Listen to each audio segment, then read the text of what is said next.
Bienvenidos a esta exploración en profundidad. Hoy nos metemos de lleno en un universo literario, denso y fascinante. Fragmentos de El nombre de la rosa de Umberto Eco y también algunas de sus propias notas sobre cómo creó la obra. Eso es. Tenemos aquí pasajes que nos llevan directos a una abadía medieval, llena de secretos, una serie de muertes, muy misteriosas y un monje detective, bastante peculiar. Así es. Lo que tenemos combina un poco de todo, ¿no? Novela gótica, crónica histórica, intriga policial, reflexiones filosóficas, y todo en ese siglo XIV tan convulso. Claro. No es solo una trama de misterio, que también, sino que es una inmersión total en una época, en una forma de pensar, de sentir. Y tener las notas de Eco es como un extra, ¿verdad? Como poder echar un vistazo a la cocina del escritor. Los personajes, los grandes temas como el saber, la risa, la verdad, y cómo Eco jugó con todo ello. Vamos a desgranarlo. El punto de partida ya es curioso. Es un juego literario, lo del manuscrito encontrado. Eco no nos da la historia directamente, sino que la presenta como si fuera la transcripción de un manuscrito antiguo de un tal Azzo de Melk.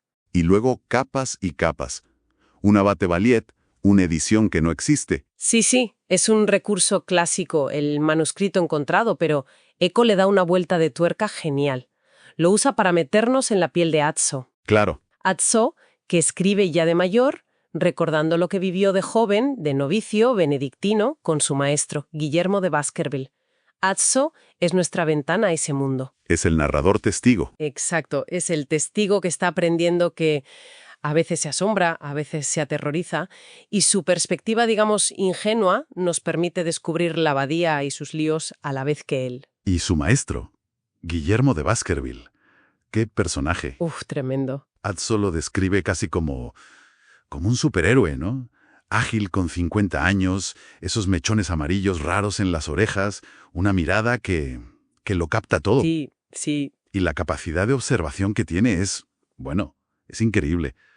La escena del principio, cuando deduce todo lo del caballo Brunello, hasta el nombre, solo por unas huellas, es una pasada. Totalmente. Es una declaración de intenciones.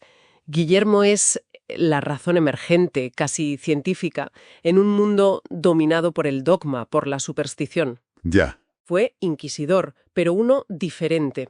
Como le recuerda el abad, con perspicacia, pero también con humanidad. Su método es la lógica, la observación. Fíjate cómo se interesa por las hierbas o cómo usa esas lentes para leer. Las gafas primitivas, sí. Eso, que dejan alucinado a Nicola, el vidriero. Pero ahí hay una tensión, ¿no? Usa la razón, vale. Pero ¿funciona esa razón en un sitio tan cerrado, tan lleno de miedos como esa abadía? Parece que choca contra un muro constantemente. Esa es justo una de las claves. Claro que choca. Choca con esa mentalidad de atribuirlo todo al diablo, sin más, ¿sabes? Él siempre busca primero causas naturales, humanas. Cuestiona las respuestas fáciles, la autoridad porque sí. Pero ojo, que su propia confianza en la razón también se va a tambalear. Claro. Reconoce que los himnos son importantes, las pistas, pero al final duda de que haya un orden lógico detrás de todo. Y eso nos lleva al escenario, la abadía, que no es solo un decorado, parece un personaje más. Totalmente. Imponente, aislada. Se presenta como un faro de saber, con el scriptorium, la biblioteca esa legendaria que el abad describe con tanto orgullo, citando aquello de monasterium sine libris. Sí, un monasterio sin libros es como una ciudad sin recursos. El abad la ve como el último bastión contra la decadencia del mundo, el mundus senescit. Ya. La guardiana de la tradición, del saber que hay que conservar intacto. Pero claro, detrás de esa fachada de orden y estudio, pues hay un hervidero de tensiones, de envidias, secretos y muerte. Y la propia biblioteca lo refleja, ¿no? Claro, la biblioteca es el corazón de todo eso. Un tesoro, sí, pero también un laberinto, físico y conceptual, hecho para proteger el saber, pero también para ocultarlo. El acceso restringido, los libros prohibidos. El miedo está hasta en las piedras. Azzo se aterroriza con las figuras del portal de la iglesia. Es que es un lugar donde saber es poder, pero un poder ambiguo, peligroso. El laberinto, las reglas estrictas, el bibliotecario como guardián, Todo apunta a un saber que no se comparte, que se controla. Y en medio de ese saber tan controlado, figuras como Adelmo, el miniaturista que muere. Guillermo cuenta que dibujaba esas figuras grotescas, los babuins, en los márgenes. Ajá. Como un mundo al revés, cómico, perturbador, justo en los bordes de lo sagrado. Esa tensión entre lo oficial y lo marginal, lo serio y lo cómico, es clave en la novela, y conecta directamente con los conflictos que estallan. Que no tardan en aparecer, además, de forma brutal. La cadena de muertes. Exacto. Primero Adelmo, luego Venancio, el traductor de griego, después Berengario, el ayudante del bibliotecario, Severino, el herbolario, y al final Malachi, el bibliotecario. Una sangría. Y Guillermo investigando, siguiendo pistas fragmentarias, engañosas a veces, como la nota esa de Venancio con signos del zodiaco y la frase en griego del Finis Africae. Que él deduce que es una sala de la biblioteca, sí. Pero lo bueno es que los asesinatos no son solo un quién lo hizo. Eco los mezcla con las grandes disputas de la época. Y una de las más importantes es el debate sobre la risa. Sí, ese debate es fascinante. Por un lado, Jorge de Burgos, el viejo ciego. Imponente, pero da miedo su rigidez. Mucho. Condena la risa totalmente. Dice que Cristo nunca rió, que es del diablo, que genera duda. Y enfrente, pues otros, como Venancio o el propio Guillermo, que la defienden. Dicen que puede ser buena, una herramienta contra la estupidez, la falsa autoridad, incluso para buscar la verdad. Guillermo cita a Plinio, aliquando precera ridio, jocor, ludo, homo sum. Alguna vez río, bromeo, juego, soy hombre. Exacto. Una afirmación de humanidad frente al dogma.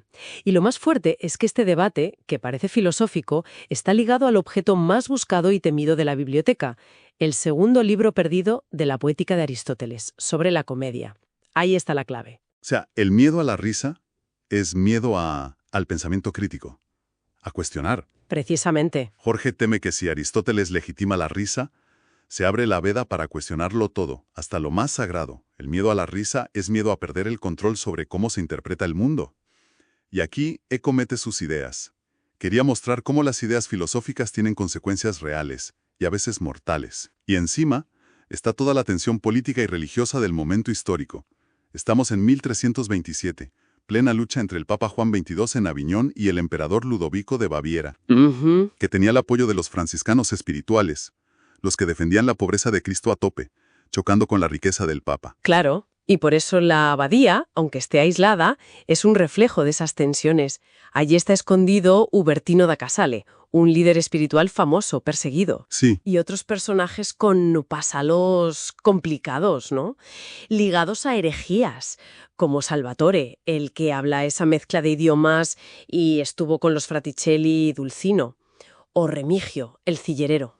Y para rematar, llegan las delegaciones del Papa y los franciscanos, con Guillermo, para debatir sobre la pobreza de Cristo. El gran conflicto histórico se mete de lleno en la trama local. Ahí se ve la maestría de Eco como novelista histórico. No solo usa personajes reales como Ubertino, sino que, como él dice en las apostillas, hace que los personajes inventados piensen y actúen como podrían haberlo hecho en esa época. Recuerdo que decía medio en broma que los críticos a veces veían como muy modernos justo los trozos que eran citas literales del siglo XIV. Exacto. Su objetivo era reconstruir una mentalidad, ¿sabes? Mostrar cómo las ideas chocaban, luchaban. La novela te sumerge en esa complejidad, donde la línea entre ser santo o hereje era muy fina y peligrosa. Guillermo tiene que moverse ahí con pies de plomo, usando la razón, sí, pero también mucha prudencia. Claro. Y todo esto lleva a uno de los temas gordos, el conocimiento, simbolizado por la biblioteca. Es el tesoro, ¿vale? Pero ¿sirve para liberar o para controlar? Guillermo parece dudarlo. Es que la biblioteca es un depósito de saber, sí, pero también de secretos mortales. Tiene textos que iluminan, pero también ideas consideradas veneno. Y veneno literal. Cierto. Jorge impregna las páginas del libro de Aristóteles para matar a quien lo lea. Cree que así protege a la Iglesia. El conocimiento se vuelve un arma. Y al final, cuando Guillermo resuelve el misterio, que resulta ser más caótico de lo que parecía, le confiesa a Azzo su decepción. Sí. Dice que lamenta haber buscado un orden, un patrón racional, donde quizás solo había causas y efectos sueltos, magnificados por el miedo, el fanatismo. Esa es una de las conclusiones más potentes y tristes también. La búsqueda de una verdad única, de un plan en todo, puede ser una trampa de nuestra mente. Una proyección de nuestro deseo de orden en un mundo que quizá... Es caótico. o indiferente. O indiferente. Y la imagen del incendio final de la biblioteca. Buf, la destrucción de todo ese saber acumulado es tremenda, simbólica a más no poder. ¿De qué sirve acumular tanto si se puede perder así, si la verdad es tan escurridiza? Incluso la experiencia más íntima de Adso, su encuentro con la chica de la aldea, Ah, sí. le descoloca por completo. Describe ese amor prohibido usando imágenes del Cantar de los Cantares, mezclando lo terrenal y lo divino. La experiencia directa desborda los libros. Es una experiencia que le marca, un recuerdo de algo real, poderoso, frente a tanta abstracción teológica, y conecta con lo que Eco decía en Las Apostillas, que quería un lector modelo. Un cómplice. Eso, un cómplice dispuesto a meterse en el lío del medievo, a aceptar el latín, la filosofía, la violencia, que la novela fuera una experiencia en sí.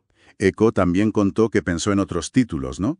Como La Abadía del Crimen. Sí, Pero lo descartó.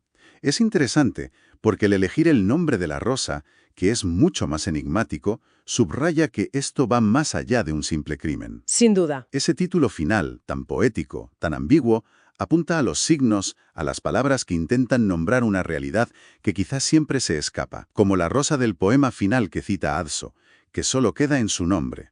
Stat rosa pristina, nomine nomina nuda tenemus.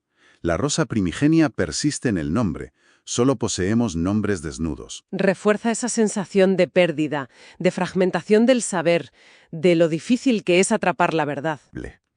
Mucho más que un thriller medieval. Muchísimo más. Es una inmersión total en las tensiones de una época clave, un laberinto hecho de signos, donde chocan la fe y la razón, el poder y el saber, el orden y el caos. Es una novela que juega contigo, que te obliga a pensar cómo interpretas el mundo, cómo buscas sentido, y te enfrenta a la posibilidad, como descubre Guillermo, de que ese orden que buscamos sea una ilusión. La biblioteca arde, el saber se pierde, y Adso, al final de su vida, solo puede guardar fragmentos, recuerdos, y la conciencia de lo inmenso que se perdió. Y nos deja ahí una pregunta final, casi metafísica, ¿no? Que sale de las últimas charlas entre Guillermo y Adso. Si la libertad última de Dios, su ser impredecible, es la condena de nuestra arrogancia intelectual, Ajá. ¿qué diferencia hay, en el fondo, entre esa libertad divina y el caos?